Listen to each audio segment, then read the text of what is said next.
Irrigation کے محکمے میں، محکمہ آبپاشی میں ایکسین تھے۔ پاکستان میں جو سرکاری ادارے ہیں وابڈا کے ساتھ، ایریگیشن کے جو محکمہ آبپاشی ہے، یہ بدترین کرپشن کی آماج گاہ ہے۔ یہاں کام کرنے والا ایس ڈی او اور انجینئر اور ایکسین جو سینئر ہوتا ہے انجینئر، وہ اربوں خربوں بہت آسانی سے کماتا ہے۔ میں آپ کو ایک دلچسپ پہلے ایک تاریخ سے ایک واقعہ سناؤں گا جو میرے ساتھ ہے۔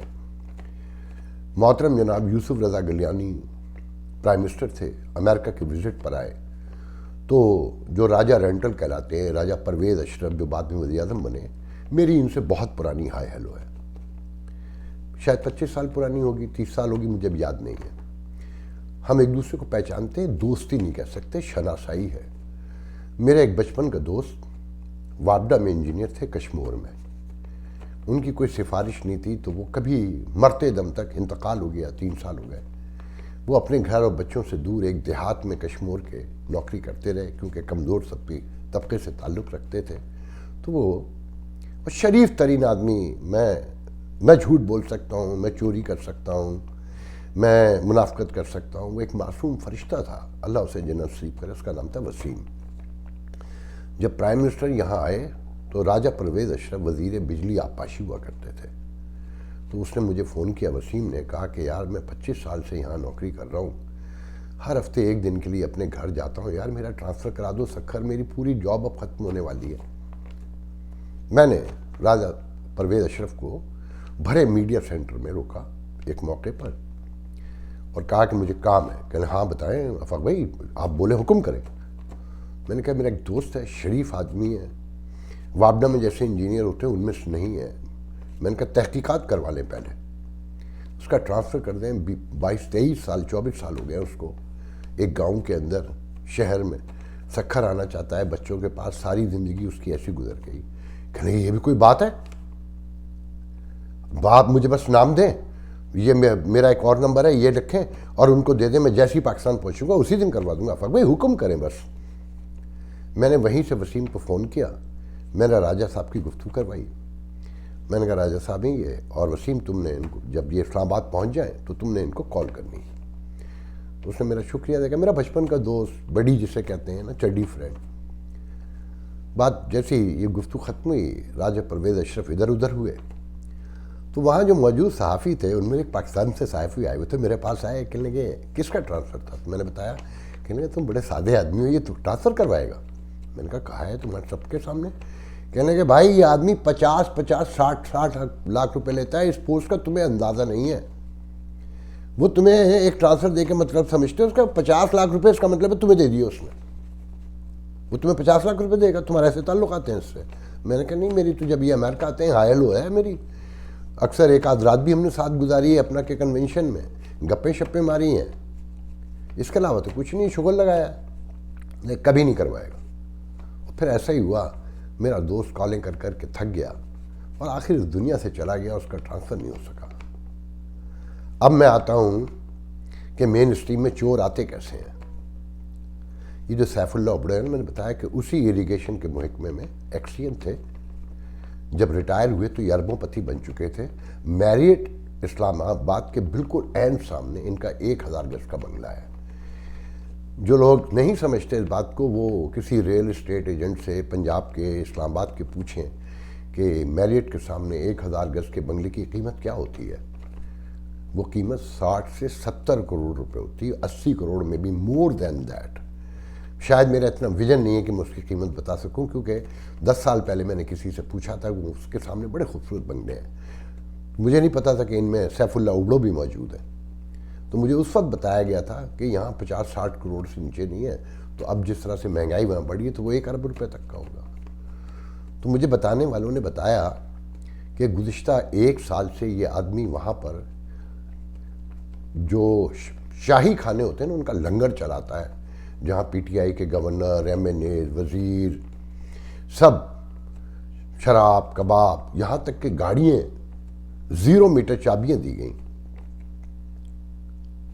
اور پھر آپ نے دیکھا کہ 3 مہینے کے بعد پی ٹی آئی میں وہ آئے اور انہیں سینٹ کا رکن بنا دیا گیا۔ یہ وہی صاحب ہیں جو فریال ادی کے تالپور کے زرداری صاحب کی بہن کے فرنٹ مین کے طور پہ ابھی 2.5 سال 3 سال پہلے تک مشہور تھے. جائیں سب معلوم کر لیں، اور اگر میری بات غلط نکلے تو میرا گریبان آپ کا ہاتھ. اب آئیے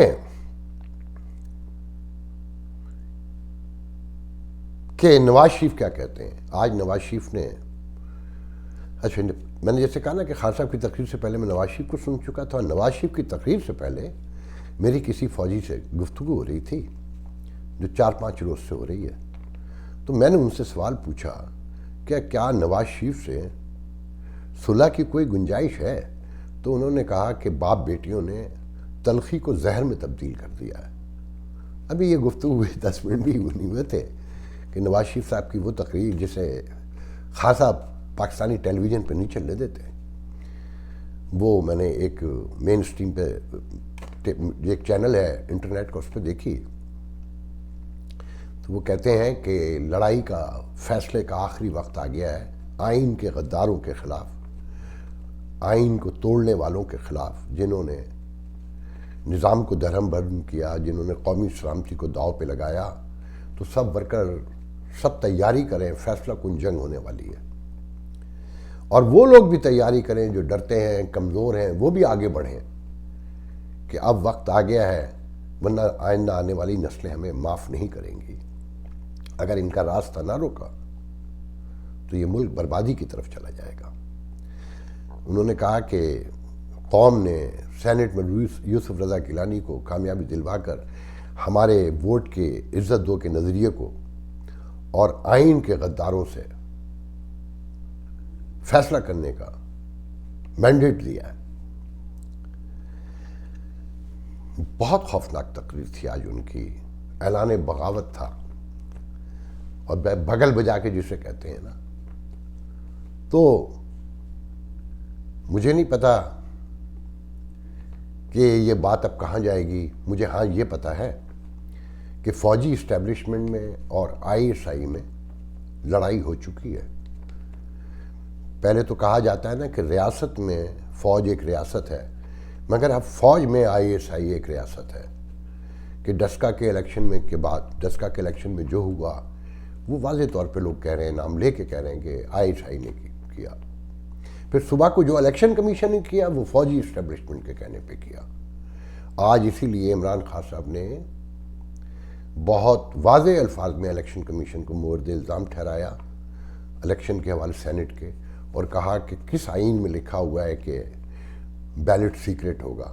خان صاحب کو آئین کا نہیں پتا، خان صاحب کو تو یہ بھی نہیں پتا کہ ووٹ ڈالتے کیسے ہیں. انہوں نے تو چیک سائن کیا اور اپنے کشمیر کمیٹی کے چیئرمین پر گرم ہوئے کہ تو اسے ووٹ ڈالنا نہیں آتا. پھر زرتاش گل نے بتایا کہ خان صاحب نے بھی چیک سائن کیا ووٹ کی جگہ، میں نے بھی سائن کیا. تو خان صاحب کو یہ بھی نہیں پتا کہ آئین میں لکھا ہوا ہے کہ نہیں لکھا ہوا ہے کہ بیلٹ سیکرٹ ہوگا. اور انہوں نے کہا کہ اگر یہ ایک بار کوڈ لگا دیتے تو لوٹ مار نہ ہوتی اور ووٹ نہ بکتا.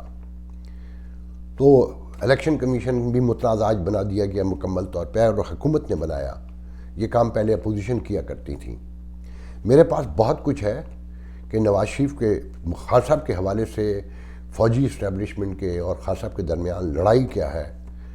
میں چاہتا ہوں کہ 1 منٹ میں وہ بھی بیان کر دوں. وہ کہتے ہیں کہ جی جب 5 بچوں کی ماں سے شادی کی تو ہمارے ادارے کو سکتہ ہو گیا کہ ایسی شادی اگر کسی غریب بستی میں ہوتی تو لوگ سنسار کر دیتے، مگر امیر اشرافیہ میں پاکستان میں یہ جائز ہے، اور یہ غریب اپنے لوگوں پر ظلم ڈھاتے ہیں. غریبوں امیروں سے یہ جڑے رہتے ہیں، ان کی غیرت شرم اپنی بیوی عورت میں پھنسی ہوئی ہے یا امیر کی جیب میں پھنسی ہوئی ہے.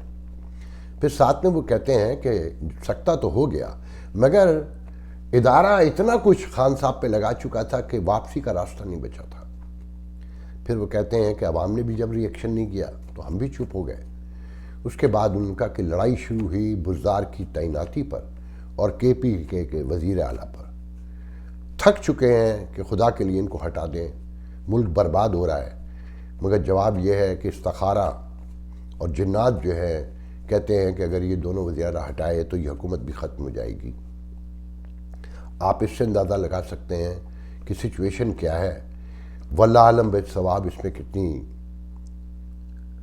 حقیقت ہے اور کتنا فسانہ ہے، میں نے جو سنا ہے وہ بیان کر دیا ہے۔ ساتھ میں آخر میں وہ یہ کہتے ہیں کہ میں نے کہا کہ نیوٹرل ہو گئے بظاہر تو پھر یہ 2 دن پہلے خاقان عباسی کہتا ہے کہ رات گئے، دباؤ بڑھ گیا، 35-40 لوگ تھے، تو انہوں نے کہا آپ چاہتے ہیں کہ یہ حکومت ایک دن میں چلی جائے، راتوں رات چلی جائے اور کوئی نظام نہ ہو، میں ایٹمی ملک ہے؟ انہوں نے کہا تھمتے تھمتے تھمیں گے آنسو، رونا ہے کوئی ہنسی نہیں، جب انتظام ہوگا تو بھیجیں گے، ایک دم نہیں۔ تو جو بلاول نے آج کہا ہے نا کہ ووٹ آف کانفیڈنس میں وہ کامیاب ہو جائیں گے خان صاحب، وہ کتنا بڑا مسئلہ ہے، ان کے پاس لوگ موجود ہیں اگر چاہیں تو، مگر ابھی ان کے درمیان طے نہیں ہوا ہے۔ تو پہلا حملہ ہوگا پنجاب پر، اور شاید اسٹیبلشمنٹ نے یہ اشارہ کر دیا ہے، اور یہ 6 ماہ سے کہا جاتا ہے کہ اگر جب بھی ہوگا تو وہ فیڈرل گورنمنٹ پر پہلے حملہ نہیں ہوگا، پنجاب پر حملہ ہوگا۔ تو میں اس کی مزید ڈیٹیل میں کل جاؤں گا، آج کے لیے اتنا بہت ہے، آپ سے گفتگو ہوگی۔ اللہ حافظ۔